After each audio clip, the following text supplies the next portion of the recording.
Hey everyone, Vincent here from CreativeVegio.net. In today's video tutorial, we're going to be talking about the default lens flare in After Effects and how we can just spice things up a little bit and enhance the default lens flare so we can get the lens flare to the point where we can actually use it in our projects without feeling so embarrassed. And before we get started, I just wanted to say that this is actually a revival of another revival tutorial by Harry Frank, so many thanks to him.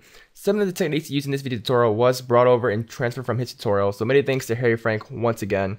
But we are going to be adding on to this tutorial, and we're going to be adding some additional options like the flicker frequency and the flicker amount into our lens flare right here. So we just have a little more control over the lens flare, and we can control everything with the null control layer right here. So this is our default lens flare. Believe it or not, this is a default lens flare. And I'm in full resolution right now, and it renders fairly quickly. So we can move it around, all the elements kind of match up to it, everything works and just moves around with the lens flare correctly as it should, and renders fairly quickly for all the effects applied to it right now. And before we get started, this tutorial kind of uses some basic expressions in After Effects. Don't worry, you won't have to be writing a lot of this stuff. This is all just pick whipping and all that stuff, but we will be using a little bit of expressions. So if you're not comfortable with expressions, hopefully this tutorial is basic enough for you to follow along, as well as kind of dip your foot into some expressions in After Effects. Actually very, very simple to understand. So let's just get started in After Effects right here. Let's go ahead and create a new composition right here. And we're just going to name this lens flare enhanced. And make it black, hit OK. So now we just have a blank composition right here. So I'm going to go create a new solid layer, Control Command Y. And I'm going to name this lens flare. Make comp size and make sure it's black so we can add or screen our lens flare in without any issues, so we can actually see our lens flare. And let's go to the effects and presets and bring in our default lens flare. And just bring that in. Now on the bat, you're probably thinking, well, this looks very, very ugly, especially compared to this one right here. And that is true. It's also an 8-bit plugin, so you're not going to have that nice 16, 32-bit, color or anything like that. As well as it's a 2D effects, so we can't really move this lens flare into Z space or Z depth or anything like that. But this can be overcome by a few expressions covered in a later tutorial. So this is the default lens flare. We're going to learn how to spice this up a little bit. So right now I'm just going to put this lens flare center to the center of my composition, which is 640 by 360 for this 720p composition right here. And this kind of just makes things easier for the anchor point to be in the center. We want to make our anchor point at the center of our lens flare. So you're probably wondering, well, why even use this technique? Why go through all this trouble to create some lens flares when you can simply just use Null Light Factory or optical flares?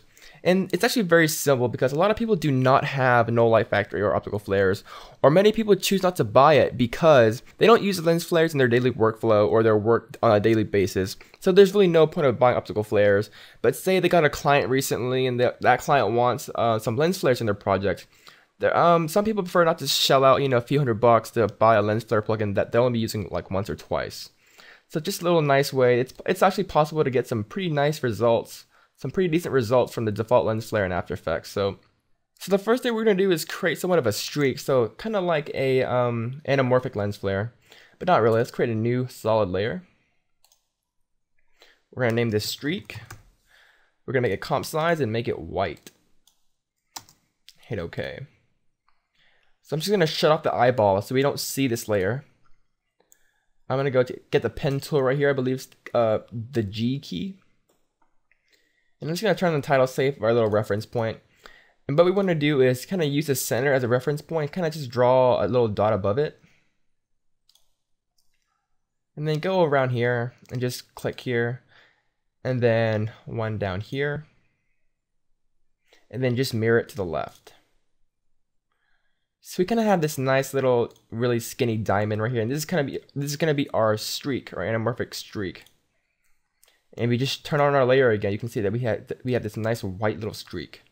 So this is essentially how you create a nice anamorphic lens flare. Thanks for watching, guys. I'll see you guys next time. No, actually it looks very horrible. So let's go ahead and feather this thing out. Let's hit F on the keyboard to bring up the mask feather. And we're just going to feather it a little bit. A little quick tip, if you hit Control Shift H or Command Shift H, you can actually hide the layer, the guide layers, the mask guide layers, so we can kind of see our shape a little bit better, as you see here. So just feather it out a little bit so it's not so sharp. We're going to hit T on the keyboard to just bring down the opacity. a little bit. And then just toggle the switches / modes to bring up the transfer mode. And we're going to change the transfer mode to add. So it's going to add to our lens flare a little bit. So we kind of have this nice kind of blending of colors. So this is pretty much our anamorphic streak. Of course, you can always go back into the mask and tweak it yourself. Just click on the, hit M, select the mask. Make sure your mask is on, and kind of just adjust these points to however you want. Something like that. I think that looks pretty nice. So you can go on and tweak as many things as you want. I'm going to create another streak just for the heck of it. Control Command D to duplicate it. We can just hit R on the keyboard and rotate it. So we kind of get this nice streak right here. And we can rotate it 90 degrees. And we can just scale this one down. So hit S and just scale it down a little bit. Have some fun with it, and maybe change the opacity of this one to maybe like 30%. And maybe change transfer mode from add to soft light. Whatever works. And of course you can keep on doing this. Now what we need is a little more sparkle in our lens flare. So let's create a new little sparkle right here. So we can actually make sure that no layers are selected, and we can actually create a nice star shape layer. So if you go up here, by default, you're probably going to see a rectangle right here. If you just click and hold, you can actually select the star tool right here. And just go to the center of your lens flare, hold down shift, and just kind of drag so you can create this nice little proportional star right here. And just kind of make it size appropriate. Kind of as big as your iris. That's looking pretty good. So of course we need to adjust this star, because obviously this star is not looking, it doesn't look quite right for our lens flare. And the great thing about shape layers is we can actually go into the shape and actually modify it. So right here you see the polystar number 1. Just go ahead and open that up. Go to polystar path number 1, and we can just play around with the number of points. So depending on how much spark you want, you can always adjust this parameter right here. I'm going to create a small one at first. Kind of like a nice glint. And then we can pull down the inner radius. So we kind of just have our sparkle right here. Click away, you kind of have this nice sparkle. Of course, you can play around with the rest of the settings right here. They're all for you to play around with and mess around with. I'm going to decrease the opacity by quite a bit. Something like that. Maybe we can put it below our streaks. Maybe set this one to add as well. So we get something like that. We can duplicate this shape layer. Let's call the first one glint or sparkle. Let's call this one glint. And then just make some room, and we're just going to go in and just kind of tweak the settings, make it not the same as the first sparkle. So maybe rather than having, just some tiny little sparkle, we can just create some big ones. Decrease the point number. Something like that. Maybe just increase the inner radius a little bit. And then increase the outer radius. So we just get some variation. Whatever you want.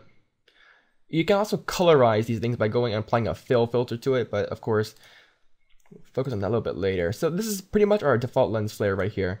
Now, a lot of people don't usually use this kind of lens flare. We don't really, for some reason, a lot of designers don't prefer the 50 to 300 millimeter zoom lens flare. Everyone either uses the 105 millimeter prime or the 35 millimeter prime. So I guess it's because the first one looks kind of ugly, in my opinion. It's kind of like the default Photoshop lens flare, kind of retro 90s style lens flare. But I'm gonna select the 105 millimeter prime. I kind of like that one a little better. So this is essentially our lens flare right here. But as you can see, if we move our lens flare around, nothing follows it. And this is where we're gonna do some expressions. So let's create a new null object for our control. Let's go to layer new null object. And this is kind of going to be kind of our placeholder, kind of our nothing layer that kind of controls everything. So let's hit enter on the keyboard and just rename this null object to control.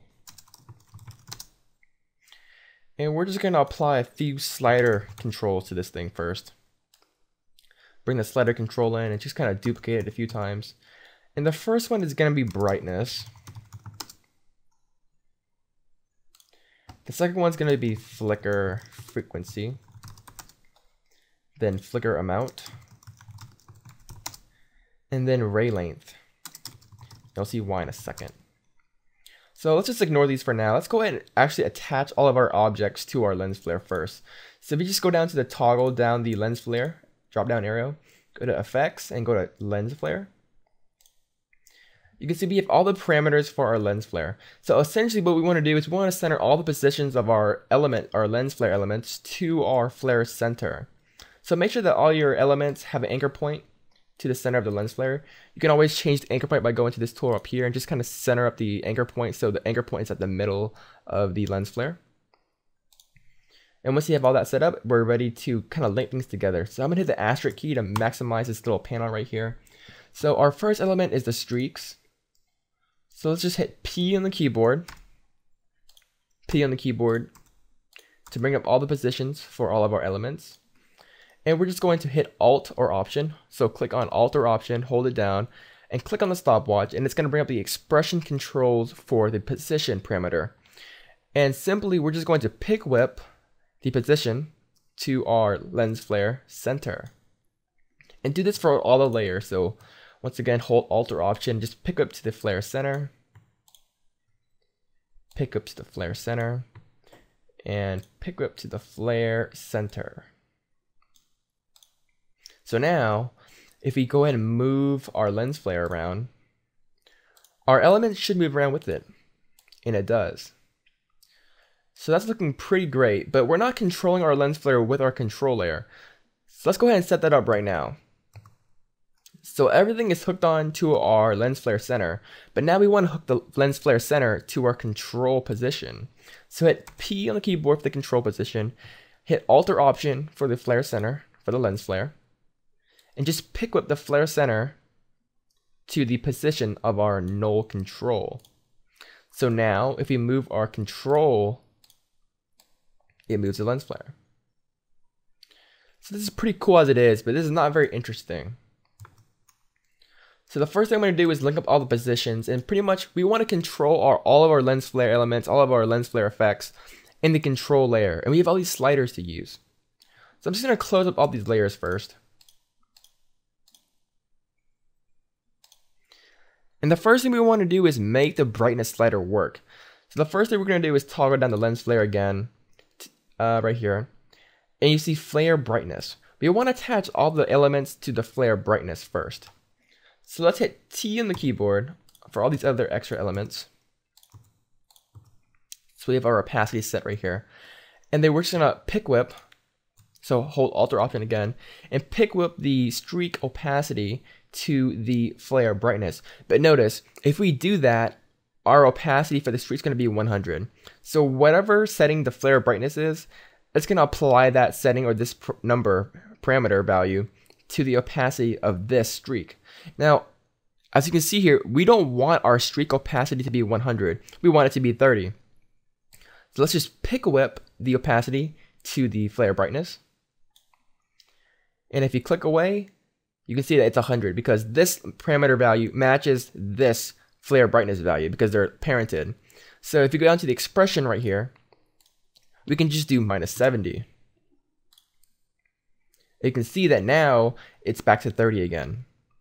So as you can see for this streak layer right here, the opacity is set to 64, and we want to maintain that number 64.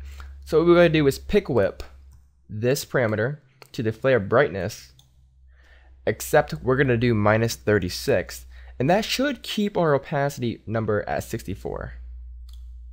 And it does. So just keep on doing this for the rest.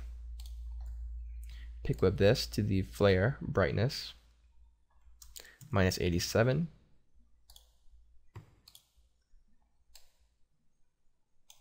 And -87. So now if we change the flare brightness parameter right here, it's also going to change the opacity of all the rest of the elements. So now we want to control the flare brightness to our control layer. So let's go ahead and toggle down the control. Go to Effects. And this is our brightness slider, so toggle that open. So we're going to pick whip the flare brightness to the brightness slider. So now if I change the brightness slider, it's going to change the flare brightness, which is also going to change the rest of the opacity of the rest of the elements. So right now, there's no flare because our slider for the control is set to 0. If we set the brightness to 100, we have our flare back again. So now we can simply control the flare brightness using our brightness slider. So very, very cool indeed. So we're going to do this for the rest of the flare elements. Now the flicker frequency and the flicker amount can be a little bit tricky, so let's go into that right now. So I'm going to close the brightness slider. We're done with the brightness slider. It's all done now. We're going to go down to the flicker frequency and the flicker amount. So bring that up. So remember, the opacity of all of our elements is hooked on to the flare brightness. So we don't care about the opacity of these layers anymore. They're already done. They're already hooked onto our flare brightness.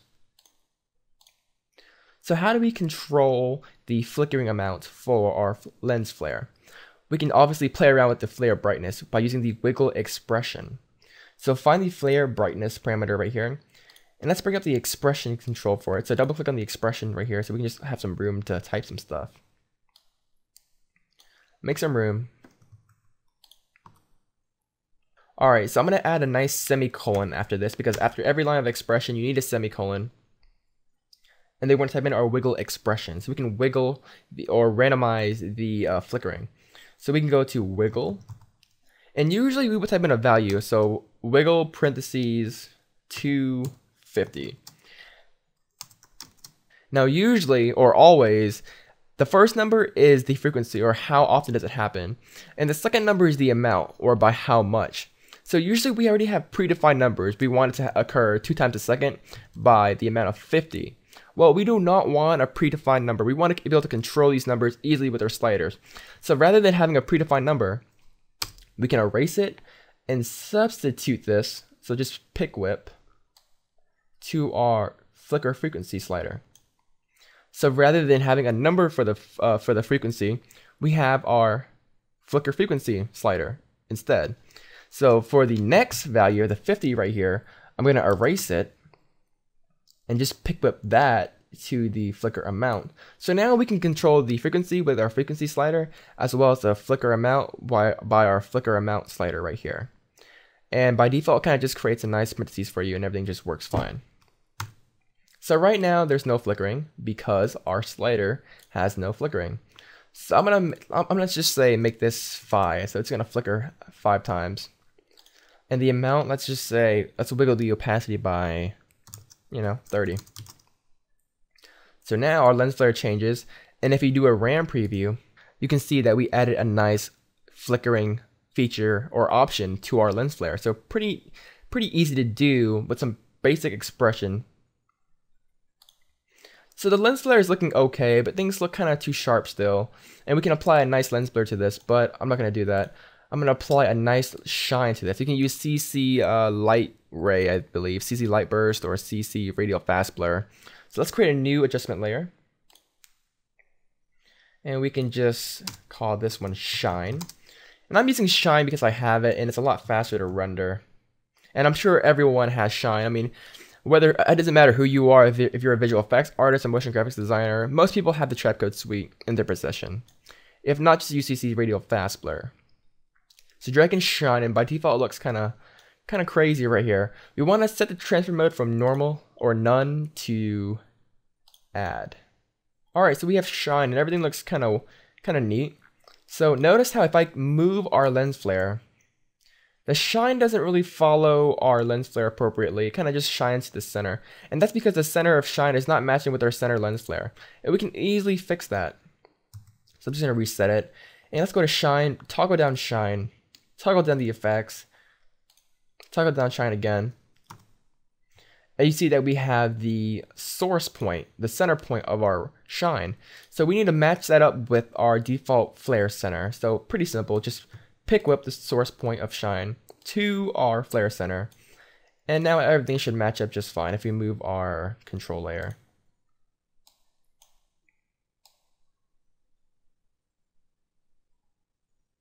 Alright, that's great, but we still have one more slider to fix up, and that is the ray length. So simply just toggle down the controls, go down to the ray length slider, and just parent the shine ray length to that slider right there. So open up shine, find the ray length, and just pick whip to the ray length slider. So now we can control our ray length using the slider. So there's no ray length right now. It actually looks pretty nice. You can actually use shine to colorize and color correct and color grade your lens flares and pretty much anything else without having any shine. So, you know, shine's a pretty interesting little plugin. You can color correct with it. Get some pretty nice results. Let's just make the ray length 5. Maybe even 3. So kind of this nice little lens flare going on right here. And of course you can add some color controls to this. So if you don't want to change the colorize option in shine, you can always apply color checkboxes. Let's go to color under, I believe, expression controls. Yes, color control. Bring that in, make 3 of them. Call this one highlight, this one midtones, and this one shadows. And simply just hook those on to shine's color. So we're gonna expand this. It gets kind of messy when you're working with a lot of expressions and parenting. So let's bring up the highlights, midtones, shadows, and just bring up the colorize for shine as well. So we're going to parent the shadows to the shadow slider or shadow color, pick with the midtones to the midtones color, and we're going to parent the highlights to the highlight color. So now our flare should be all red because of our colors right here. So click on your control and let's just make this one, let's make it a blue lens flare. Mid-tone little blue. And the highlight should be around white or so. And we can just decrease the. Now, of course, now the streak looks kind of funny now, so we can always go back and adjust the mask.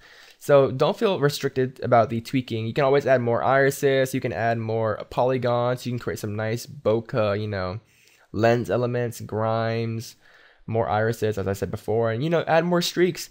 This is just a basic lens flare mockup. Of course, you can always enhance and add more elements to your lens flare and just parent them to our control or our lens flare. So pretty simple. We pretty much covered the basic expressions a little bit, so you can get your foot wet with expressions. We added some nice flickering to our lens flare, and we all added the control. So now we can control everything from position to flicker to brightness, all with our lens flare control null object. So pretty useful. Don't forget that you can change the lens flare type to maybe the second one. See how that looks. Kind of gives you a different anamorphic look.